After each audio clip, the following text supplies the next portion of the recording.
My name is Neil Stolzmark, and I've been practicing Okinawan Karate and Okinawan Kobudo for 36 years.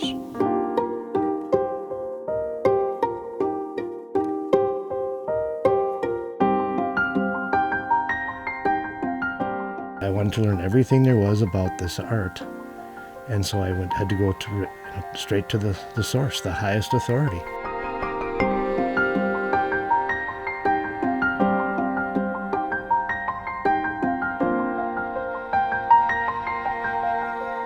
That has been my lifelong pursuit, is to find the true meaning, the true way of Okinawa Kobudo.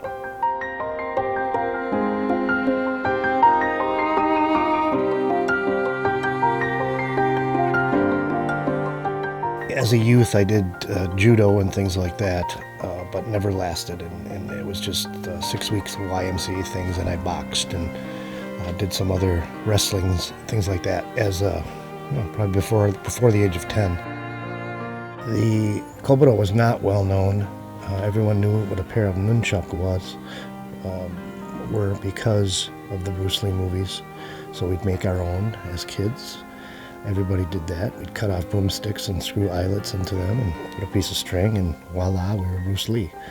I also met a friend while I was playing football that was not picked on by the teen bully, and I said, why isn't he picked on? He's smaller than me. And they said, oh, he knows karate. So he became my best friend, and so I started with him originally. And then when I got serious, at 17 years old, I went down to the school in town. The place was called Yamashita Karate Studio, and it offered instruction in Okinawan martial arts. I trained about 5 years with Dan Schrader, and then I became a student of Tadashi Yamashita. I'd known him since my start, but he was my teacher's teacher. He's very famous for weapons training, Kobudo training. If he was in the Midwest anywhere, I would travel 5, 6, 7, 8 hours by car and hit him every time I went. And then it really culminated in about 1980, I think 84, 85, we shot a documentary on his life, and then we became pretty close, and he took me to Australia with him, and Japan and Okinawa. And so I traveled extensively with him for about 15 years as his demonstration partner, and we did many seminars across the world teaching people, introducing them really to Kobudo. It was fantastic for a young guy like me. I was young and early 20s, and to see different parts of the world, to go to Okinawa, where the birthplace of karate and Kobudo, was phenomenal.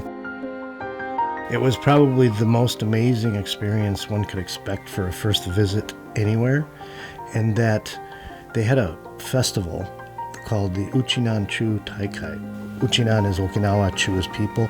So the Uchinan Chu people, Okinawa People's Festival, they had built this beautiful facility on the ocean, a big convention hall, and their idea was to get all of the karate masters that had left Okinawa and went on to different parts of the world to spread the art of karate and Kobudo to come back for this one giant gathering, and they had did a 3-day demonstration. So every living master was at this event. So I got to meet the people that I said, I read their books. I read the books that were written about them. I took pictures with them. I shook hands with them. I ate with them. And I trained with them. But the Kobudo side of it, because he trained separate Kobudo, and that's the Kobudo he taught me, he got me started on. And so I met the founder of that Kobudo Association style, if you will, by the name of Matayoshi Sensei, Shimpo Matayoshi. And he had a number of really fantastic students, and one in particular stood out, and his name was Gakia, Sensei Yoshiaki Gakia. My first impression of him was this. We trained a 2-hour session, and maybe it was longer than that. I was young, and time flew, but it was light when we started and dark when we finished. And at the end of this grueling session, everybody went outside and had refreshments and cooled off. And it was August in Okinawa, so it was hot. And one guy stayed in there and practiced. And I kept hearing these noises, so I walked back and peeked back in the dojo, and here he was practicing basics by himself after this 2-3 hour session of training. And the next night, same thing happened. 10-12 years later, I had made a decision to not train any longer with Sensei Yamashita, and I wanted to go back to the old ways. And Gakkiya Sensei, I had been training with him on visits to Okinawa, along with his teacher Matayoshi Sensei. When he passed in '97, Gakkiya Sensei was named the successor, Kancho as they say in Japanese. And so I spent as much time as I could with him. He came to the United States a few times. I went to Okinawa at least yearly, sometimes 3 times a year. And he was very gracious and just a fantastic practitioner. In 2001, approximately 5 years after he had taken over, he decided he was going to run his own association, and he left the Matayoshi family's dojo and started his own association. And I had, at that point, became his first official student in what we now have, the Okinawa Kobudo Doushi Rensei-Kai, which in English, simply stated, means friends who train Kobudo together. Gakkiya Sensei ran the OKDR, Okinawa Kobudo Doushi Rensei-Kai Association, for almost 10 years, and then sadly he had a stroke and was unable to continue training. He's paralyzed on the left side. At that point in time, he didn't know what he was going to do with the association, and he asked me if I would be willing to take over, which was quite extraordinary, in that I had figured that there would be several Okinawan senior practitioners, masters if you will, would take over. And he said he could not find an Okinawan that would fit the bill. And if I wouldn't do it, he was going to shut it down. So I was excited. It was a sad way to move up, but I've never regretted it.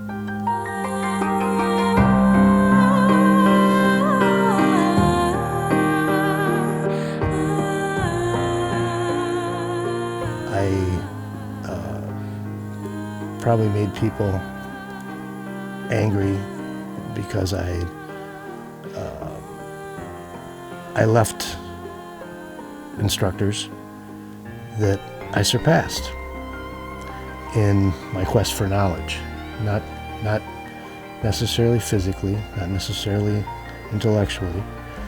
It's just that I wanted to learn everything there was about this art, and so I had to go to it straight to the source, the highest authority, and that's who I trained with. And when the highest authority passed away in 1997, Matayoshi Sensei, I trained with his top student. Was my very, very close friend to this day. Love him like a father, brother. And it's sad that he, had the physical limitations of having the stroke. But he trusted me with the art that he loved so much, and it's my turn.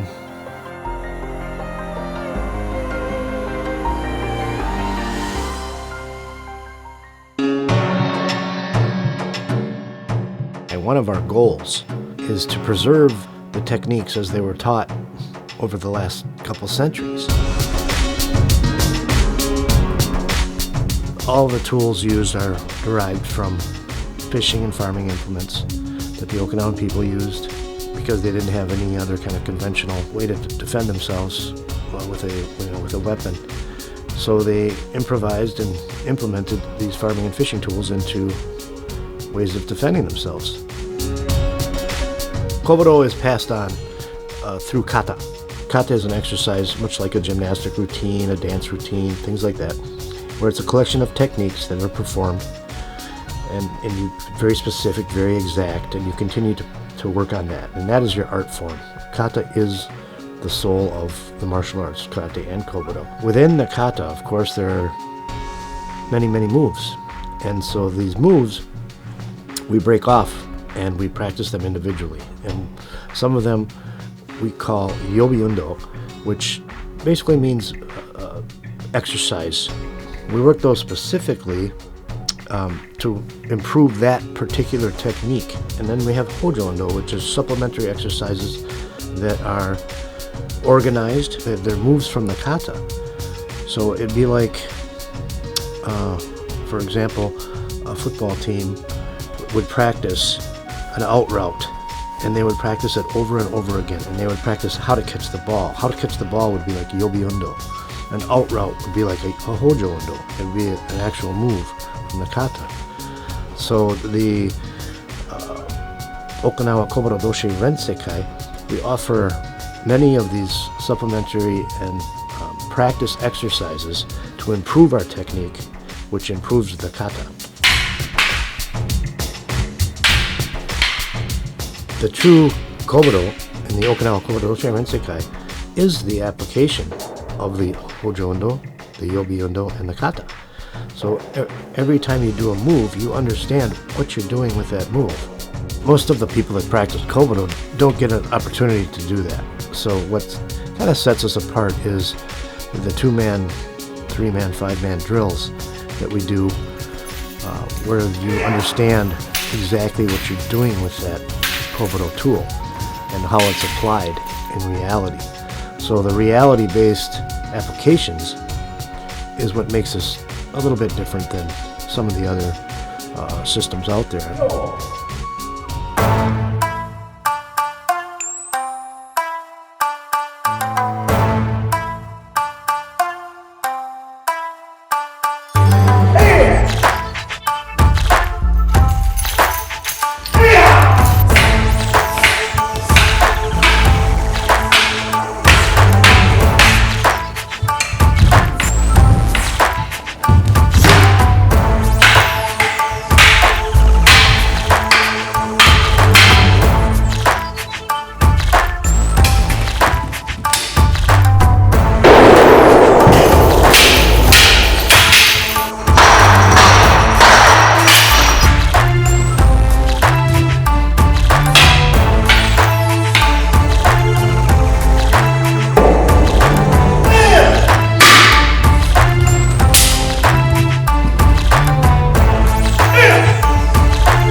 History of the kata is shrouded in mystery because most of it was done verbally, generation to generation, passed on through actual physical contact, not recorded in books. People may have written down certain things. Much of that is suspected to have been lost in World War II. Most of the kata, if not all of the kata probably, are named after either people that taught art form and their students named it after them, or the names of the kata are places. Sakagawa is a very prominent figure in Okinawan karate and kobudo history, and he passed on the techniques that he learned, and one of the most famous and most practiced kata in kobudo in general is Sakagawa no Kun.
This project was originally supposed to be with my sensei, Gaka, Yoshiaki sensei. The two of us were supposed to do this together, and he had hesitations and reservations because he said, Neo-san, if we do this, there's going to be people we don't know practicing our Kobudo. And I said, Sensei, there is people practicing our Kobudo, they're just doing it wrong. And he said, you're right, let's do it. And we had it set up, and unfortunately, as I stated earlier, he had a stroke and was unable to practice anymore, but he encouraged me to go on with this project.